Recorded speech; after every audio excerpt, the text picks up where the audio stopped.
Jay here for Stretford Paddock. That's Joe Smith. This is the Paddock Podcast, yeah? And I'm going to warn you now. Go on. I'm doing a disclaimer, right? I'm done with yesterday. I'm done with being angry, confused, bewildered, depressed about it. So we're going to have what has been described as a bit of toxic positivity on this podcast, right? Yeah. And if you're not getting on board, then tough. Yeah. It's our podcast and we'll do what we want. Because we will talk about yesterday, obviously, and where there is criticisms, there will be criticisms, but there'll also be reasons to be cheerful, as the song says. Yeah?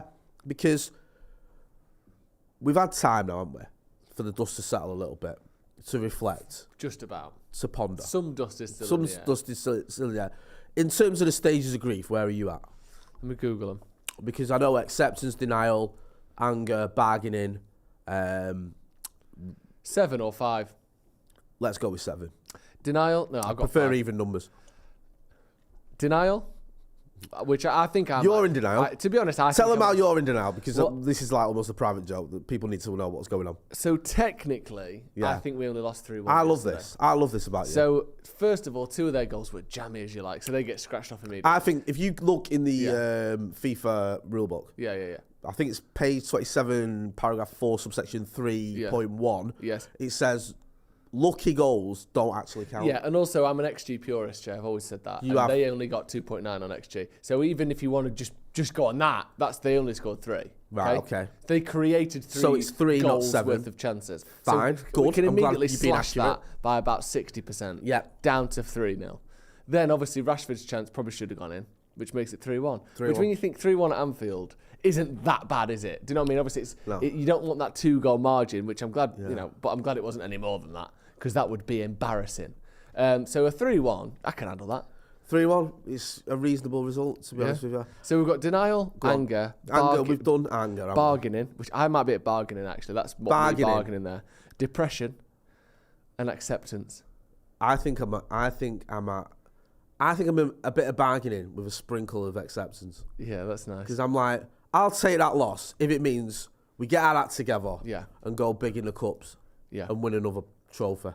If we finish this season with 2 trophies, then that 7-0 will be completely, kind of forgot about. Do you worry that this could be a sort of the turning point in a bad way this season? This could be the kind of, we look back in a month's time and say we've only won 2 of our last 8 games. We're out of both cups and we're sort of barely clinging on to top 4. Do you think that's possible?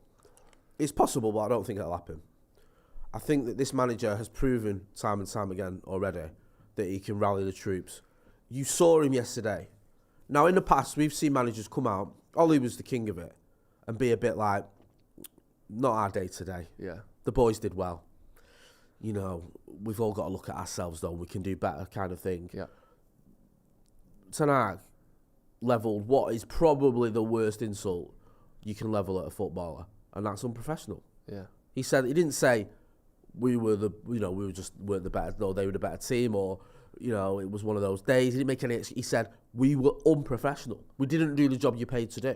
No. And he's not having that. This is a man who's won 3 titles in a row in Holland. Yeah. He's a winner. And he's come here and he's signed a lot of these players as well. These aren't the ones he just inherited. No. And when you look at some of the players that he signed and the performances they put in yesterday, he won't accept that. You can say he won't accept it. Now, in the past, we've seen him making them do extra running. I think Luke Shaw came out and said, and obviously every team does this. This is nothing new. It's going to be difficult to watch when we watch it back. He's going to go over that game with him. He's going to make him watch it and go, this is unacceptable. This is a disgrace. Go through every player who, made mistakes, which is all of them. And I think he's the man to rectify it. The Real Betis game is the one, though, because we have to win that game for me. If we lose, or not lose, if we lose that game, then you start thinking the wheels are coming off here. Yeah. Because whilst Betis are a good team, I think the 4th in the Liga, they're beatable. Yeah. So I feel like he'll get it right. He'll do what he did after the City game, after the Brentford game, and he'll dish out a few rollickings where he needs to and maybe put an arm around a couple of people.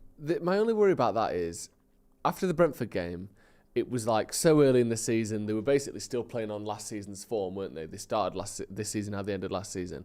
We still had the rest of the transfer market to go. Then after the City game, we hadn't really integrated Casemiro in the team, and we've had that sort of uplift since then. The only worry now is this is the team. This is sort of locked in. Other than getting, Eriksen back, well, that's still going to be another sort of 6 weeks by the sound of things, maybe longer. And a Martial sort of thing, but who knows if what's going on there. This is pretty much it. This is full strength. This is a team that's just won a trophy, so it's not as though he's got many extra gears to find. My only worry is that he doesn't have the same options available to him to turn things around. He can't just run with them again. He can't just he sort of used that excuse or used that because we were outran by Brighton by so much or Brentford by so much. I wonder what he'll do, what his response will be. What do you think it'll be? Do you think it'll be more of a sort of arm around the shoulder situation? They've already played 40 plus games this season. Bruno's played 40 times this season for United. I don't think he can run them out of this, if you know what I mean. I think it might be the other way around. I think it might be somebody need a rest. And I think he might have to say, look, Bruno, you're playing every game, almost every minute of every game. Yeah. You play 40 games, mentally, you look like you're falling off a cliff. Maybe take him out of the firing line. Casemiro we're overly reliant on. Maybe you can swap him for Sabitzer, just for one game at least. Give him a 6-day break or whatever, or just a break from playing. Possibly, I know it's difficult because you don't want to take too many out of the team.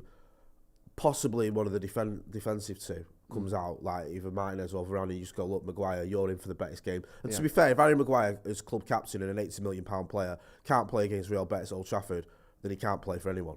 He's got to be able to turn up for that one. It's not that beyond the realms of his capabilities. This is a guy that was part of a team that finished second not so long ago. So maybe do that. Bringing Aaron Wan-Bissaka at right back is an obvious one. Martial's been training for 2 weeks. Get him in the team. Yeah. You've been training now for 2 weeks. There's a game on Thursday, you're in. Like, how long does it take? Do you know what I mean? And I'm not one of these who goes, I'll just play through the pain barrier and throw him in. But if you've been training for a couple of weeks, I'm sure you've got to be thereabouts when it comes to playing. You think so, wouldn't you? Jadon Sancho had his 3-month break. I'm glad he did. He's on the bench on Sunday. He can start on Thursday. There's options here. Yeah. There's players you bring in. We're not bereft of complete options. The only one we're a bit lightweight with is up front. But if Martial's been training, throw him in. Get him in. Like, that's one option you can do. And then the Southampton game, the likes of Bruno, Casemiro and Marcus can come back for that. And if you win that, I know it's a big if, but if you do, you win that home game, then it's like, okay, we've put the league result against a Liverpool, not completely behind us, but we're getting over it. Yeah. And then we can start sort of moving forward. But I think some of these players need a rest because, Varane, Casemiro, Martinez, Shaw, Marcus, Bruno are not bad players. And they're not bad players having a bad season. They're amongst the best in the world in their position. And they've proven that this season. Yet they were all terrible. Yeah. Now, yes, some of it might be the occasion. Some of it might be that Liverpool were just up for it more than we were. Some of it might be that tactically we were a little bit naive in certain ways we approached the game. But by and large, fatigue and mental fatigue has got to play a part in that. Yeah. And also, after that result, you're going to be mentally fatigued because it's going to be horrible. You're going to be saying, I've just been battered. So just some of them need a rest. They do. And it's like, one thing that saddens me a little bit, and I'm guilty of it sometimes, is players like Marcus and Bruno, who turn up every week, play every week, they get more stick than other players that like Martial, for example, or McTominay or whatever, who doesn't play every week. Yeah. But Bruno and Marcus and players like that get all the stick. Yet they're the ones who we'd be absolutely knackered if it weren't for them two in particular. Yeah. We're so reliant on them. Yeah. And it's a shame. And also both of them are players who are consistently asked, fair enough because it's their job, but consistently asked to play out of position or in positions that aren't their first position. Pretty much everyone else. I mean, Shaw does it, but other than that, Casemiro always gets to play in his right position. Fred these days gets to play in his right position. Wan-Bissaka, never see him anywhere other than right back. Maguire and everyone else. I know Lindelof's done a couple of 20-minute stints in central midfield, but generally speaking, Bruno starts on the right every other week. He started on the left yesterday. Rashford is all across the front three. Bruno is asked to start in the 10 as a sort of false 9 ahead of Weghorst. These are the players that are always willing to sort of be sculpted and moulded into different positions for what is the best for the team, because there are other players in the team who are less, or more sort of rigid in where they have to play. And yet it's not the person that can't be adjusted, it's the person that is willing to be adjusted that gets all the stick, which I don't understand. Bruno was playing off left wing yesterday. He's not a left winger. And that means that Rashford is now not playing in his preferred position because Weghorst can't score, so he has to play in a 10. Like it's all a bit backwards that the ones that are versatile are the ones that get stick for not playing as well as they usually do when they're playing out of position. That doesn't seem fair to me. It doesn't, and you can criticise Bruno or Rashford. Yeah, of course, they had bad games yesterday. I'm not saying you can't, and I'll be the first to do that because they were both shocking. But you're right, like Bruno Fernandes starts the game in one position and moves at mid-game. And part of the reason that Marcus and Bruno have to do this is because we haven't got the players we need. Yeah. Like, I like Wout Weghorst. He's a good kid. He's Eric Ten Hag used the term unprofessional about the players yesterday, but he's a consummate professional. He gets stuck in. You can see why his teammates like him. He brings the others in. In the cup final, you saw what he did. He helped create one of the goals. Like, he can give you something. But Manchester United should not be going to Anfield with a striker on loan from Burnley who scored 2 goals last season. Yeah. I'm sorry, we shouldn't. And it's got 1 in 13. Yeah, like that. Like Liverpool have got Nunes, Gakpo and Mo Salah. Firmino. And for me, on the bench, right? Yeah. Starting free, I'll get to that. You're right, but I'll get to that. You've got Nunes, Salah, and Gakpo as your front three. All of them capable of banging in a full season 30 goals. Yeah, could happen. Yeah. On the bench, you've got Roberto Firmino, who the Scousers all love, and you can see what he did when he came on. And Jota, who was banging in goals when he signed from Wolves for them, was absolutely prolific. United have got Marcus Rashford, who gets goals, and that's it. Yeah. Weghorst doesn't score. Anthony's not scored, I think, in the Premier League in months. Bruno, Fred, Casemiro, way in with goals. They're not goal scorers. I know they've scored some recently, but they're not. I'd be shocked if any of them hit 20 goals this season. Yeah. So you're just relying on one man, basically, to get you the goals, really. Whereas Liverpool got 5 they can look at. And if they were chasing the game yesterday, which they weren't, they could have took off Nunes and brought on Jota. And it's a different type of player and gives the defence something to think about. We basically could bring on an 18-year-old. Jadon Sancho, I don't think he got on the pitch. No. He's been off for 3 months because he's had stuff going on. Anthony Elanga, who's not scored for United, or he scored 1 goal in his last 30 games or something for Manchester United. Like, you've got to be realistic about that. That isn't good enough. No. And that's not on the players that are there, and that's not on the manager. That's on, probably, and I hate to use this excuse because it seems to, always point the finger, but it's true. The owners and a lack of investment, because you should never be in a position in Manchester United Football Club where you've got one striker who's an out-and-out striker available, and that's a kid who scored 2 goals for Burnley last season. Yeah. Like, that should never happen. And also, and obviously I'm not in any way trying to sort of take any blame away from the Glazers here because they saw the situation and didn't address it, but there are other odd off-the-field circumstances that have gone on with some of those strikers. So if we go back to the start of last season, United had Cavani, Ronaldo, Rashford if you wanted to play him there, but Martial and Mason Greenwood as our 4 strikers, which you think, that's almost too many. Do you know what I mean? Yeah. Now, obviously, Mason hasn't played in 18 months. Ronaldo threw his toys out the pram at the start of the season. He's gone. Cavani basically packed in about December last year, and he's gone as well. And you've got Martial, who's the only one of those 4 left, who has been unfit all season. And obviously, we knew that we were losing Cavani and Mason pretty much at the start of this year, so that's no excuse to not sign anyone else. But there's regardless of the situation, you can't have it where we've gone from 4 strikers available at the start of last year to 1. And the one that we've got left is in terms of physicality, the least reliable.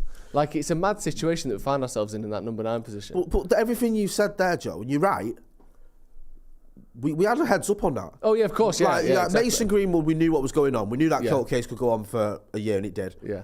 We don't even know if he'll play for United again. So you can't go, well, we've got him coming back. No. That wasn't an option. No. Cavani was 35 years old, 34 years old. Like you said, more or less down tools. So you're not relying on him. His contract's up. Ronaldo was 37. You know you can't rely on him long term, but even short term, really. So there's 3 of them who you can't rely on. Martial, who in the last 3 seasons or 2 seasons at Manchester United scored 4 goals, whatever it was, or 8 goals. So there's question marks about him. So you think, you've got to buy a striker. Yeah. You've got to. It's essential. Then you lose Ronaldo. Yeah. And what do we do? We've essentially lost Martial as well, haven't we? Yeah. We go, well, we can't afford Felix because he's 20 million quid. So we'll get Gakpo. Not Gakpo, sorry. We'll get Weghorst. We can't get the full Gakpo, it's too much. I know he's not a striker, he plays on the left, but he can play down the middle. We'll get Weghorst, who, you know, and again, I'm not criticising the kid, 'cause it's not his fault, but it's another Igalo type scenario. I think he's better than Igalo, but it's another one of, we need a stopgap. Who can we get for now? Oh, there's a kid called Weghorst who I rate. We'll get him in. He was at Burnley, he's now at Besiktas, but if we speak to Burnley, throw them a few quid, they'll let us have him. I mean, that's just, it's poor planning. And I don't blame the manager for that, because I'm guaranteed the manager will have said to the board, I need a striker, and they'll have gone, well, you're not having any money. Yeah. So he's had to find a freebie. You spent all your money. Yeah. I want to focus on some positives in a minute. I've got some quotes from Ten Hag that I want to look at. But before that, this podcast is brought to you by our friends at Manscaped. Yeah?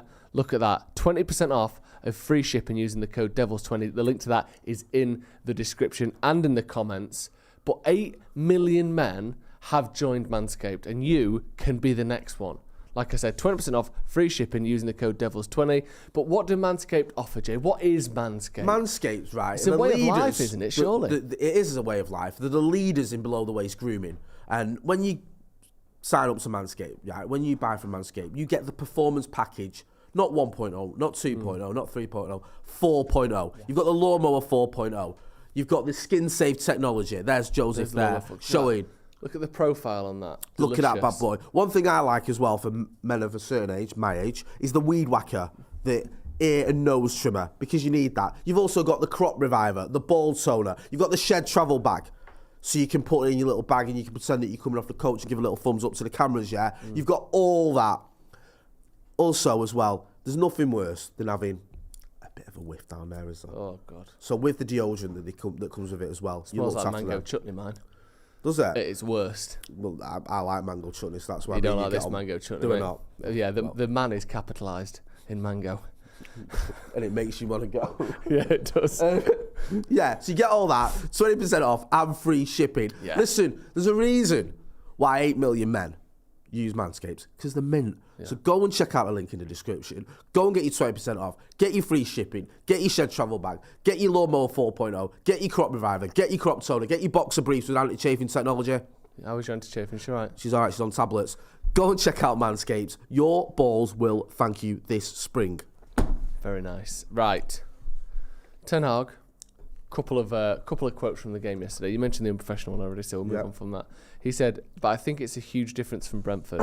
We were 4-0 down at half-time, so we started the game very bad. Today, first half, I think we were the better team. First half, we created the better chances, and we had 2 1-on-1s with the goalie, and they hadn't. Then before half-time, we make one mistake in terms of organisation, and we concede a goal. So I think we were in the game. So it was really a surprise to me that after half-time, we were so quick to give the game away. First 2 goals, 2 defensive transition moments. First was a turnover, second was a counter. We make such bad decisions, a matter of decisions on the ball. That was with the first one, obviously, but then how we anticipate, how we concede that goal is really annoying. Do you think I think yesterday shocked Ten Hag. I don't think he saw that coming. I mean, obviously no one saw 7-0 coming, but I would have been shocked at 3-0, to be honest. I thought United were in such a good run of form. Excuse me. And I know that obviously the players are tired and a game every 3 days is difficult, but these aren't people that would otherwise be having a week off between, it's typical that top level footballers play, whether it's at 2 games a week or 1.6 games a week over, you know what I mean? It's a schedule that they're somewhat used to. And also, even if they weren't playing games, they'd still be training. They'd still be sprinting and running around and doing physical activity. It's not like they're either on the sofa or they're playing football matches. I'm very surprised at how yesterday panned out. Do you think he was stunned by that a little bit? Definitely. You could see it. Yeah. In his post-match interview, he looked shell-shocked. He looked angry. You can see he was angry. But also, just like you say, shocked. Yeah. Just like, what has gone on there? Why are players that have been playing well for months stop doing the basics? And listen, we can give reasons for it, fatigue, just being knackered, maybe having a niggle, whatever. A few players had niggles as well, didn't they? Shaw was one, and Varane before. There was fitness tests, I think, on Shaw, Varane. Casemiro seemed to pick up something during the game. He kept looking at his leg, and he didn't look right. But even so, there's just basics that they were getting wrong. Yeah. There was, Luke Shaw was doing some things that you've not seen him do for months. Yeah. McTominay comes on, a little bit unlucky, but then there's one goal in particular where he lets his man go. Yeah. And again, you've just come on. You should be full of beans. You should be like, right, come on. Let's, get stuck in. Like, and he did a bat for about 5 minutes, and then he just joined the collective rubbishness. And it was like, as a manager, you can only do so much. And I think that you always make the point of, when United lose, we always go, oh, Ten Hag should have done this, or he should have done that, or he should have done that. But there's sometimes where you could be Sir Alex Ferguson in his prime, you couldn't change that game. You couldn't, there aren't the players at your disposal to turn that around. Now, yesterday, we could not have turned that around. And I don't think the manager, because there was no change he could have made that would have stopped it being a defeat. No. Maybe some changes we might have kept it down to 4 or 5, and I've never thought I'd be saying that, but I am. But I don't think you can go, the manager should have done this, that, and the other, it's all his fault. You have to take some responsibility. But when you've got players that are good players and who can do a job for you, and they just stop doing everything. Like Luke Shaw, for about 15 minutes, just stopped playing football. Bruno Fernandes did it. Stopped playing. Anthony just was walking around, letting his man go. Gakpo ran past about 4 of our players, and none of them could be bothered picking him up. And you can't legislate for that as a manager. No. And it's unacceptable. But what's annoyed me a little bit is, and we've, everyone's guilty of this, and I can be guilty of it. When we're angry and when we start focusing on certain players, and Bruno became the whipping boy yesterday. Well, can I just read a super chat on that note? Go on. So, Aditi, who's been a member for 26 months, says, tiredness can be forgiven, but Bruno's whinging and theatrics are unforgivable. Can't be bothered to track back. Lack of effort reminds me of Ralph Time. I don't know what you mean by unforgivable there, like what you're going to sell him. But no. just if you take that bit out of it, what do you make of that? It makes a good point there, right? For starters, with Bruno, I will say one thing. The histrionics and the play acting do my head in. Yeah. You get pushed in the chest and you're holding your face. I think that should be a red card. Yeah. Honestly, I think get VAR on it. Anyone who does that gets a red card. Because Thingy did it for Liverpool as well in the first half. And I hate it. Was it Fabinho? Yeah. Like, get touched in the chest and you're holding your face. Andy Robertson did it. Yeah, Robertson, that was it.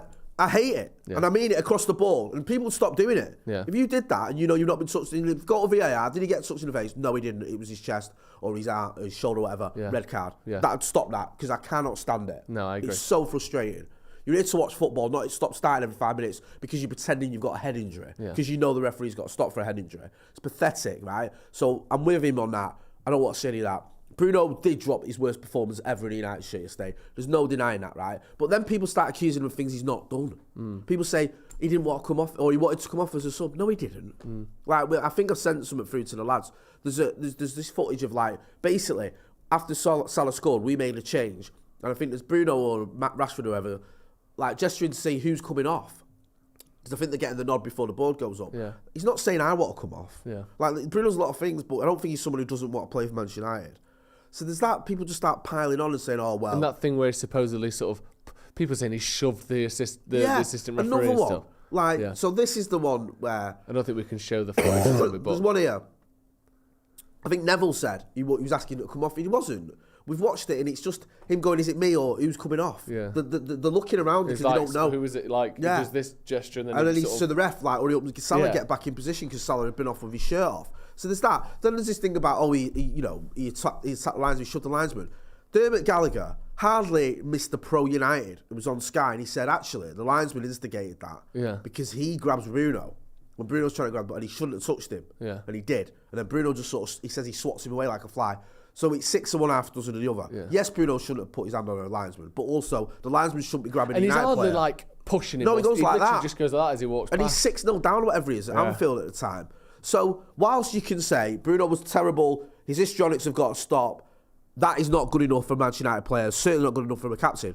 There's also no need to make up things about him and say, well, he tapped the linesman. Because that's the thing as well. It's like, there's enough sticks to beat him with. I was going to say, we've lost 7-0 already. Yeah. What more do you need to... We don't need any of that. Have to be this witch hunt against players. Exactly. So this whole, he's done 2 things he hasn't, it's just nonsense. So there's that as well. And I think, you have to sort of put things in a little bit of perspective. And it saddens me to see things like that because we literally don't need to make up anything about that performance because it was terrible. And also, and I don't just mean blindly defend every United player because we're United fans, but this is a United team that is 3rd in the league. We're 9 points behind City with a game in hand, which is hardly a disaster. We've just won the League Cup. You wouldn't think that the outcry would need to be like calling things unforgivable and saying, this is why he's not good enough and all that from losing a game like that. It was obviously a horrendous loss. But I don't see what it helps short term or long term for it to be this thing of, well, this is unforgivable. This I is think a there's disgrace. a term. I know what you mean. I think there's a term. It's a phrase in it. Like I say it sometimes. Like I don't think it means like literally because let's face facts. Bruno scores against Betis. He is forgiven. Yeah. But I get that idea of like that is crossing a line. The whole histrionics thing and play acting. Ten Hag's got to get a grip of that. Yeah. He's got to say, listen, I'm not having it. Like you're wasting time when we're down.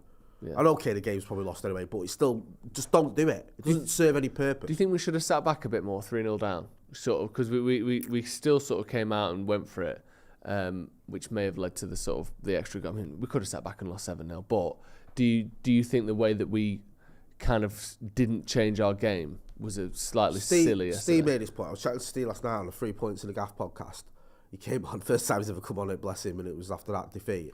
But he said there's certain managers. Like Klopp and Ten Hag, and maybe to a lesser degree even Pep Guardiola. Pep Guardiola lost 4-0 at Everton in his first season, where they have to play their way, and you play that way. And he said, Steve made the point, and it's a great point, that Bielsa's the most extreme example of that, where he could be getting beaten 5-0 and he'll carry on playing the way he plays. Like, you don't alter it. And I think sometimes you got to, and the way we beat Liverpool at Old Trafford this season, we didn't play massively expansive, playing out about football. A lot of it was hoofing it up. After the Brentford loss, Ten Hag had just obviously thought, listen, we need to win here. De Gea's all over the gaff, played out from the back, because after the Brentford game, he more or less admitted it was his fault for some of the goals. So let's just get it, clear our lines, and let's just get the likes of Sancho and Rashford and Martial, played one half, on the end of things, and get goals that way, and it worked. Yesterday, we needed a bit of that. We needed a bit more pragmatism. Like, just, again, I don't want to keep quoting Steve, but he said exactly what I was thinking. It's like, if you look at a lot of them goals that we conceded in the second half, well, they're all nearly all in the second half, there's almost no midfield there. No. It's like we're all in the other end, and it's like we shouldn't have been. We should have just been, like, low block or whatever the kids want to call it. Just defend. Like, yes, losing 3 or 4-0 at Anfield is horrible, but it's a lot less horrible than 7.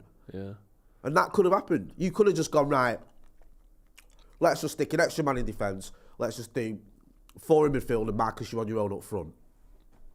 So if we do get it up, you just chase it down and try and hold it up or whatever. Try and keep it in the 7-0 should never happen unless you're down to 10 or 9 or 8 men, should it? So lose 7-0 at yeah, 3-0 is a lot of things went wrong today. We were battered and we had nothing to show at the other end. That's a 3-0. A 7-0 is like teams from different leagues, teams with different amounts of players to each other. That has to have sort of, I don't even know if this is a word, but sort of I'm going to Google it before I say it. Extemporaneous sounds like a word. Yeah, done without any preparation. Like that has to be like we didn't know what was going on here.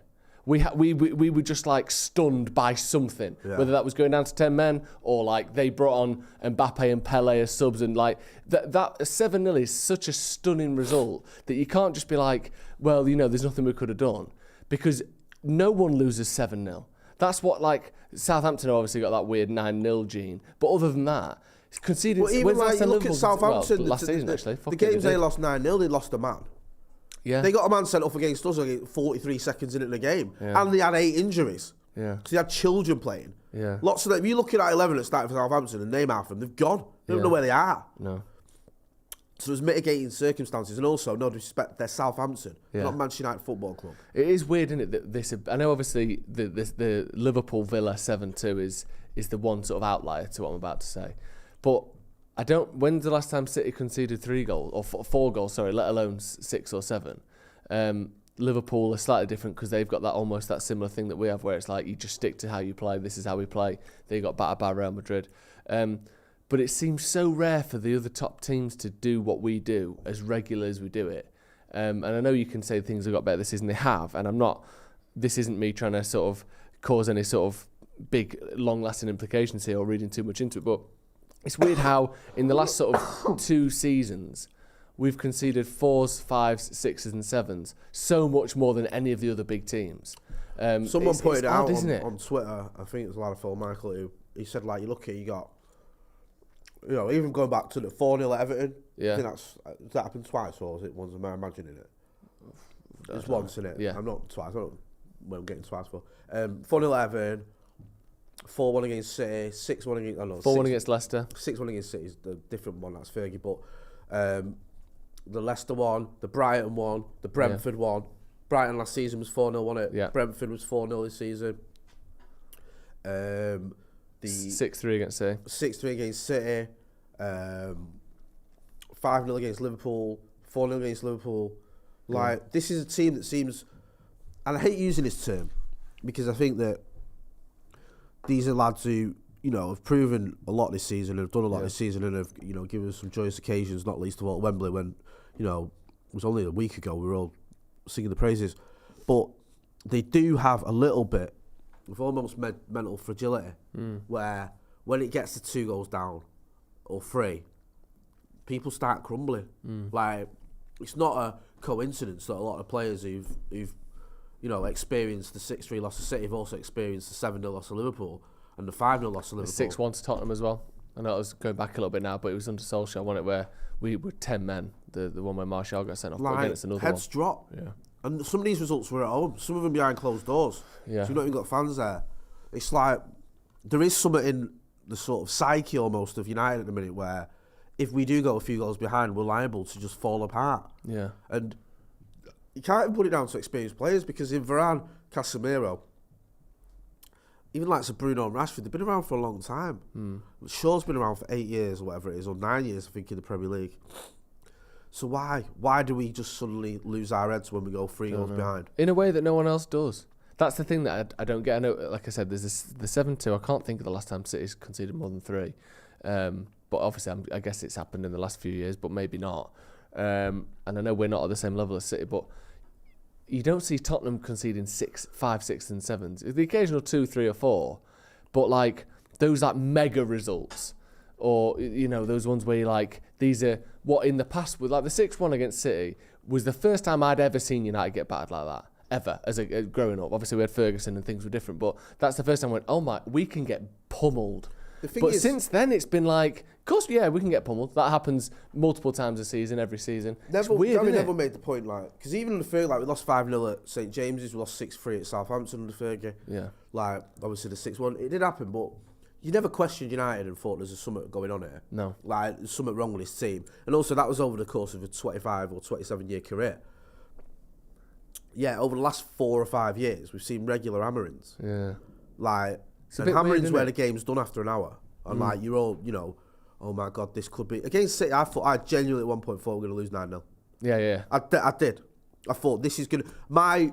The slight worry I had in the back of my mind was, this could be double figures. We were 6-1 down after like 60 minutes, weren't we? And I thought, if this carries on, this could be 10-1 or something. It could have been anything that game, couldn't it? Like, you know, we saw it with Arsenal, didn't we, under Wenger? And that's weird, because that was under Wenger as well. Sometimes, you know, things can fall apart and that can happen, but for it to happen so consistently for United, it's got to be addressed. Something going on there, and you can't have that. You can't have it where if United go 3 goals behind with half an hour to go, part of you should still think as Manchester United we can get back in this. We've got a chance. We've got a chance of equalising.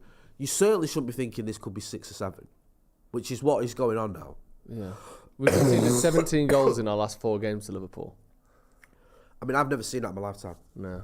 I've seen us lose 4. The thing is, I saw us lose 4-1 at Old Trafford, and we won the league that season, and they finished second.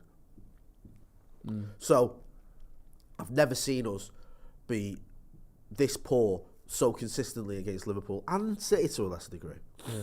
You know, City have had us over a few times. I think with City, it's almost been like the patting on the head game, like the 4-1 at the Etihad. Yeah, the 2-0 at Old Trafford was just a draining game for him, over after half an hour, never got out of second gear, didn't really want to risk any injuries, just coasted.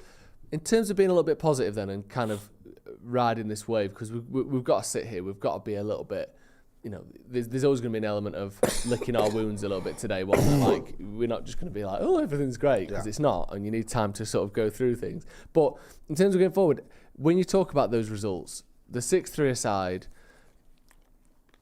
it felt like in all of those other ones, for some reason I still thought I felt positive after the 6-3. Not positive after the result, but like long term. But the 5-0 was awful, and it was the beginning and the end for Solskjaer, and you knew it. The 4-0 against Liverpool was Rangnick just continuing to be horrendous that we saw. Some of those results, even the City 6-1, for the first time, part of me thought, what was Fergie then? 68, 69? And you think, there can't be another 15 years, and it felt like City were they'd gone from being nothing to getting all the money, and then they battered us, and you thought, shit, these are going to be a real problem now. So there was that element of doom to that. The game yesterday is the first one of these sort of massive results where I've kind of gone, I can see how that's happened, but I don't feel as though this is going to be the beginning of the end for any sort of major figure at the club, like I've seen with the other ones. I kind of feel like this is a huge speed bump, but just a speed bump on what is otherwise going to be, hopefully, a successful time for United. I don't think this is... Do you know what I mean? All the rest of them had a kind of beginning of the end or the end for certain managers. This one feels a bit more like, right, we'll move past this. Do you feel like that, or do you think this could be a sort of a... Well, obviously anything could be a real a downturn ahead. But am I stupid for feeling like this is just going to be, in the grand scheme of things, a blip rather than the sign of things to come? No, you're not stupid, because I think you look at this manager. He's still learning Premier League. Let's not forget, he's only been here 6 months in the Premier League, so he's still finding his feet. He's still got certain things where you go, okay, maybe I was a little bit naive there. Okay, that I could have got away with that in Holland, or could have got away with that in a different circumstance. I'm not going to get away with it at Anfield. So he's still learning. Just the same way that Klopp was learning in his first couple of seasons. Klopp lost 3 finals at Liverpool before he won anything. Yeah. Finished, I think, 8th in his first season, whatever it was. Yeah. Which Eric Ten Hag will finish above that. Pep didn't win anything in his first season at City. Finished 3rd, I think. Like, I know them two have, gone on to win things. My point is, it took them a little while to get to where they were.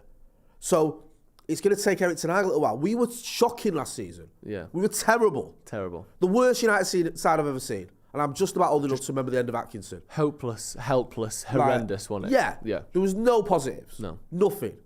It was awful, right? Ten Hag's come in and he's learned after the first couple of games, right, that player, this player is not for me. I need that signing. I need this signing. Got it working again. Got into the Etihad. Little bit naive, especially midfield. Learned from that. Then you see another great run. Yeah. Go to Villa, again, disappointed, bounces back again. He keeps doing that. He learns from his mistakes. Sociedad, he learned from it. Yeah. Who I can rest, who I can't, what I can get away with. I expect him to do the same.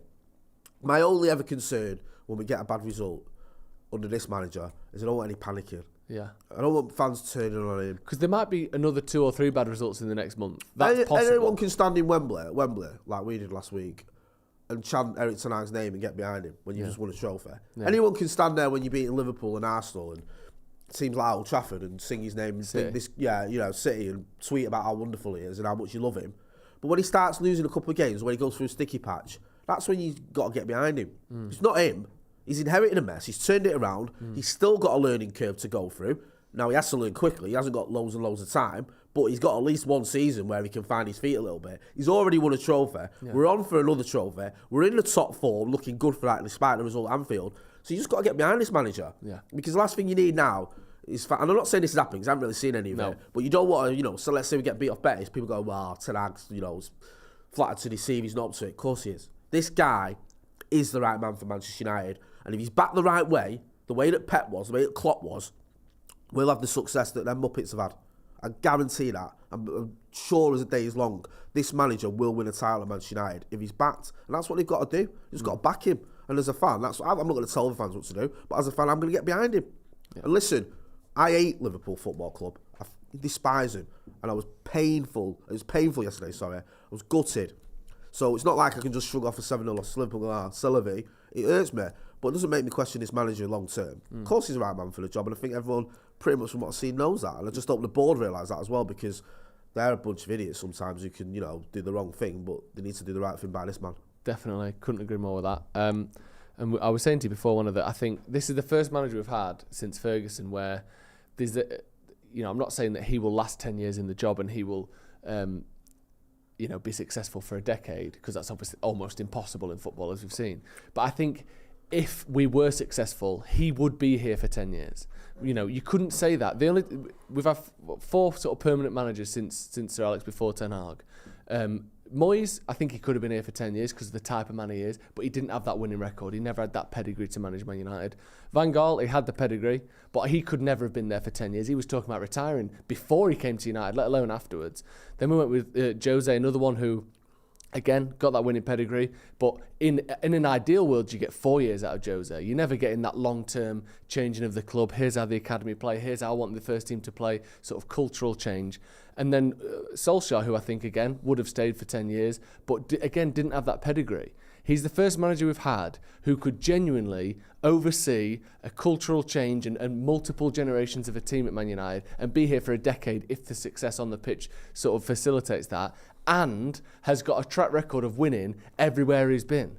He's the first time we've had that. We can't just, like you said, I don't see a lot of it, but any sort of glimpse or glimmers you have of a kind of doubt, I do think we need to sort of put that to one side, because he's done so many good things already this season, massively overachieved on where people thought. And Steve made a good point on his review for Paddock yesterday.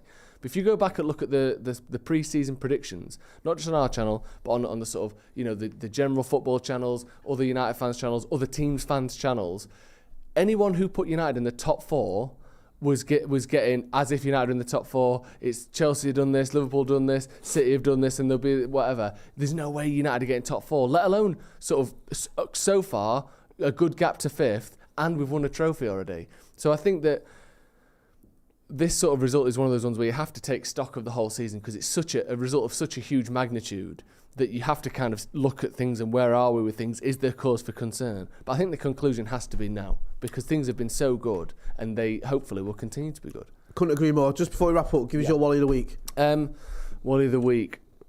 Good question. Probably, it's not even a particular person, it's just Arsenal. Right, okay. It's making me sick that they keep doing this. Yeah. How do they keep doing it? Like, I was watching the game and sort of keep an eye on it. When the result's going well, I don't look, because I feel like I'm going to jinx it. And my cousin texts me saying, oh, well, City are going to win the league again. And this was like the 94th minute. I was like, Arsenal will win this. And it annoys me and pisses me off that I've got confidence in Arsenal to come back from 2-0 down and win games. And then they did it. And then United are fucking miles off them now. But Arsenal pissed me off this week. Fair enough. Who's yours? I'm going to make my Wally of the Week myself. No. For all the bravado and bragging and nonsense I did before the Liverpool game. We're going to do him. I was tweeting all sorts of nonsense. Look at Klopp losing the plot. Look at Ten Hag, ice cool. Marcus Rashford's going to tear him apart. We beat Barcelona. Barcelona beat Real Madrid. Real Madrid beat Liverpool. We're going to go to Anfield and absolutely turn them over. We've not beaten for 7 years. We're due a win. All that nonsense. And I've got a massive slice of egg pie on my face there. So I am, for the first time ever, well. I'm the Wally of the Week. Listen. Can I just read one super chat quickly? Daniel Kirk says, I feel like after a breakup, it keeps replaying in my mind, but we have to remember what this manager has done for us. Thanks for the therapy, guys. Thank you to you at home as well. Thanks, Daniel Kirk. We're going to wrap it up there. Don't forget to check out Manscaped's link in the description. Big thanks to them sponsoring the podcast. Joe, where can people find you? Joe Smith 93 on Twitter and Instagram. You know how to find me, Jay Motti. That's been Joe. I've been Jay. This has been the Paddock Podcast. Thanks for watching.